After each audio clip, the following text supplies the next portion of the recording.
What's going on, everybody? Welcome back to the show. And today we're actually out here on something of a road trip with the Lowrider ST. I'm taking some time to prove some Harley guys wrong. But while I'm out here on the road, I've spent some time pontificating, as is so often the case when I'm riding by myself. And I've been thinking a lot about the electric motorcycle and electric vehicle debate, because I put out that Energica review and I really enjoyed the bike. But if you read the comments, there were a ton of people on either side of the aisle. So today what I wanted to do is break down the good, the bad, and the ugly of the electric bike debate and see if we can't come to something of an understanding. Let's hit the road and dive on in.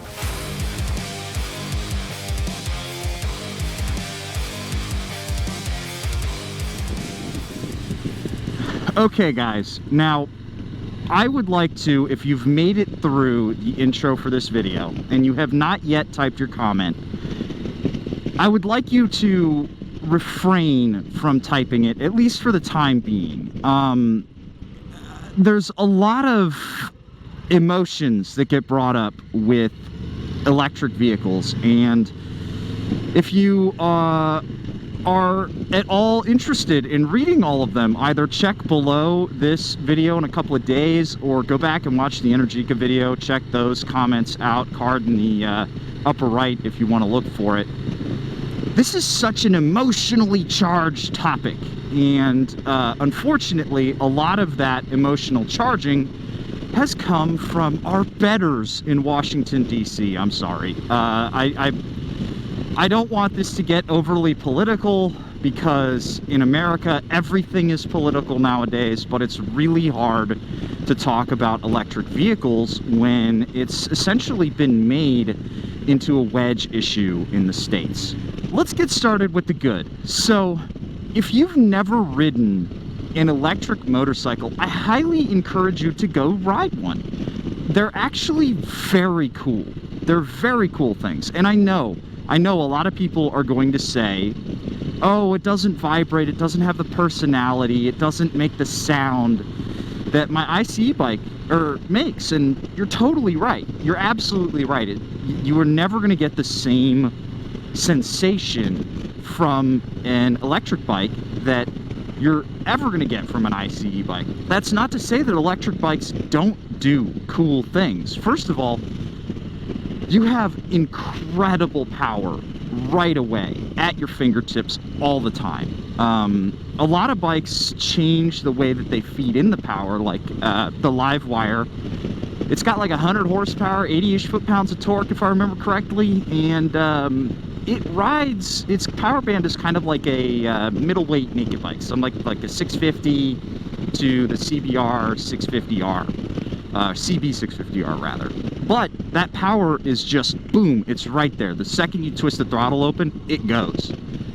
It's actually kind of a thrilling way to ride a motorcycle. They're very enjoyable in that sense. They're very immediately responsive, and you get this weird feeling because there's no vibration from the engine. You get this connection to the road that you haven't felt before on your internal combustion engine.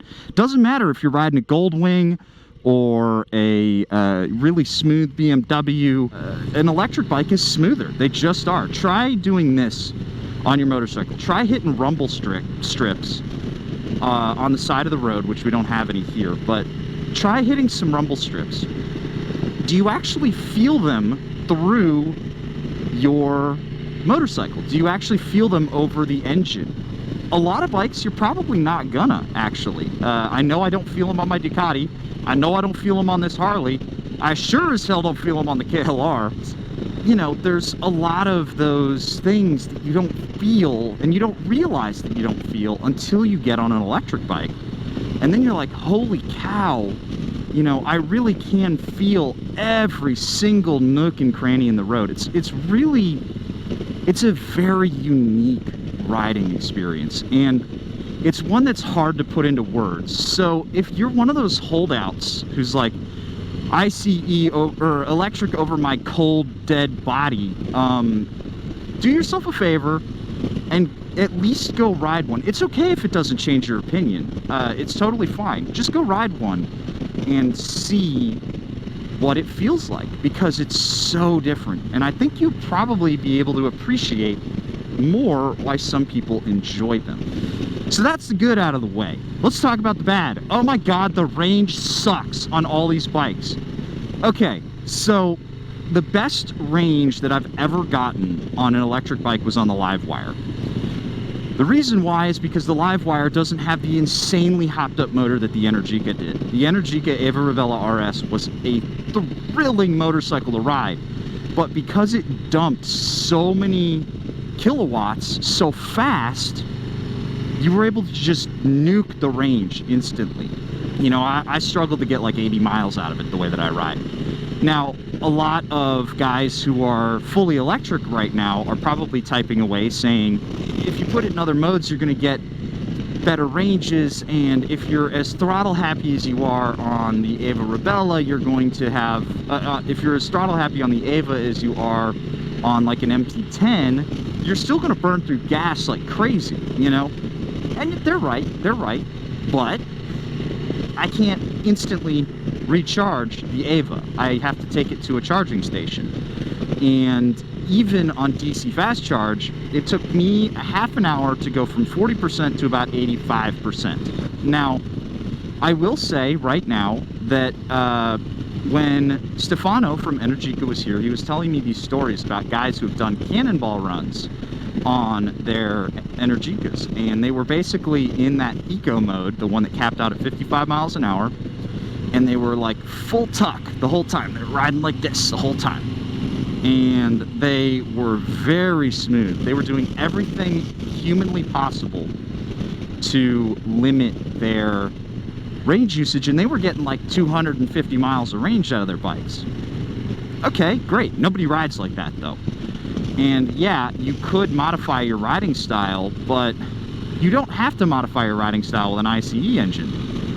Good luck getting a full day's ride out of an electric motorcycle. And a lot of guys, they'll fully admit that with their electric bikes. And a lot of guys who own electrics, they've got a gas bike in the garage too, something that they can ride as well as an alternative, you know? So that's the bad with electric bikes. And I think regardless of where you lie on this issue, you can admit that that is a good thing and that is a bad thing about electric bikes.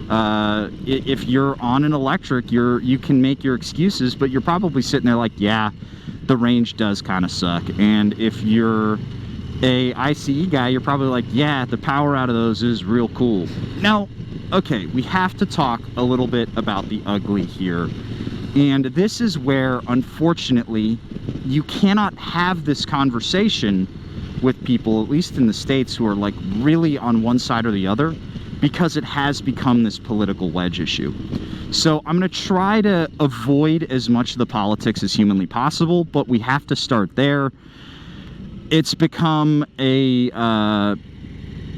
here in the States, like, the Republican Party's like, oh, it's the Green New Deal. Oh, you can't have the Green New Deal. First of all, the Green New Deal doesn't exist. It's okay. It's okay. You're fine. Nobody's coming. No one's coming for your farting cows. The Green New Deal's not a thing. But, you know, people have been convinced that it is, because that's how our media news empires make money, is by making people angry. So, you know, left-leaning news media is like, oh, the Republicans, they want the planet to die, and right-leaning news media is like, oh, Democrats, they want they want to come for your car. Okay, that's my soapbox over. I apologize if I've upset anybody. But that's the nature of the conversation here in the States. It literally has become like a dick measuring thing. And in the background, what people are missing is they're missing, A, that there have been studies done that show that electric bikes and cars and vehicles generally, they're not, they don't break even nearly as quickly as a ICE bike. When I mean break even, they're not carbon neutral nearly as soon in the life cycle of the vehicle. It takes a lot longer.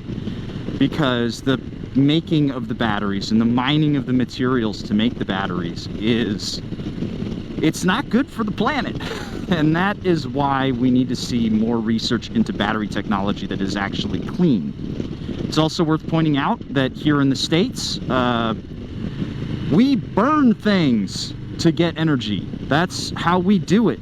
Why? Because windmills and nuclear power and all of that stuff has been a political wedge issue, and people have talked about it and scared people. I remember here in Texas when we had that freeze. It was 2 years ago, I think, 2020, maybe 2019. We had that freeze, and people died here with no power on, and folks got on TV and said it was because the windmills froze, when it wasn't. It wasn't because the windmills froze. That is stupid.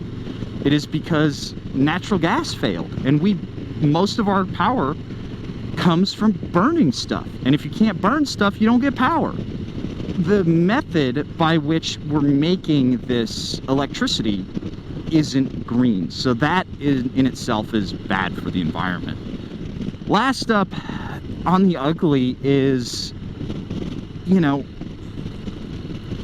all of the tech companies that have started carving up this new niche market and using it as a get-rich-quick scheme, because the sooner they can lobby politicians, the better. You know, you've got a bunch of charging apps that are coming out, and everybody's using their own ecosystem and all of that crap, and you have to buy into one and you can't buy into the other, and it's just a way for people to make more money right now, because it's not a utility.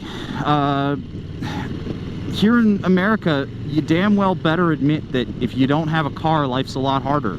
Cars are a utility, and until we start charging, until we start charging like it, people are going to make a ton of cash on all of this, and they're going to carve it up, and they're going to do soft tech monopolies on all this thing, and it's not going to help public confidence. Let's be real. However, I do think that there is one shining hope for all of us, really, honestly, regardless of where you lie on the spectrum, and that's Kawasaki's hybrid. I am dying, absolutely dying to ride this motorcycle. Yeah, okay, it's not going to be particularly potent. I don't care, man. I really don't. Because of what it represents technologically speaking, it's this middle ground between keeping your ICE engine and also having the convenience of electric. I'm all for that, man. I really am, especially if all of the charging for the battery is done by the gas engine, you know? Yeah, okay, it's going to be more complicated and it might be hard to work on, but at least we still have a gas engine, right? You know? If the battery dies, you can still go places. You can still fill the thing back up with Dyno Juice, and hopefully when you fill it up with Dyno Juice, you're also going to be turning that Dyno Juice, which is driving your butt down the road, into electrons, which are going to drive your butt down the road. So I really would like to see what this hybrid technology really means, and if people start to use it and adopt it, because some hybrid vehicles are getting really cool now. Honestly, like, it all used to be Priuses, but it's not that way anymore. You can get some really sick hybrids out there. And imagine a naked bike with the immediate torque of an electric engine and then the like screaming top end of a gas engine. I'm all for that. That sounds super cool. Now here's where I wrap this video up and say I really do want to hear what you have to say. Now please be civil in the comments section down there. Y'all are normally really great, and I do listen and read and respond to a lot of the comments. I'm gonna be down there watching and responding to what y'all have to say, because this is a issue that's going to affect all of us, and it is really kind of important to poll the crowd. So be nice to each other down there. Don't be mean. Let me know where you sit on this topic and what you think, whether or not you're willing to at least check out an electric bike if you're an ICE purist, or if you acknowledge some of the flaws with electric bikes if you're an e-bike stan. I'll catch you guys in the next one. See you later.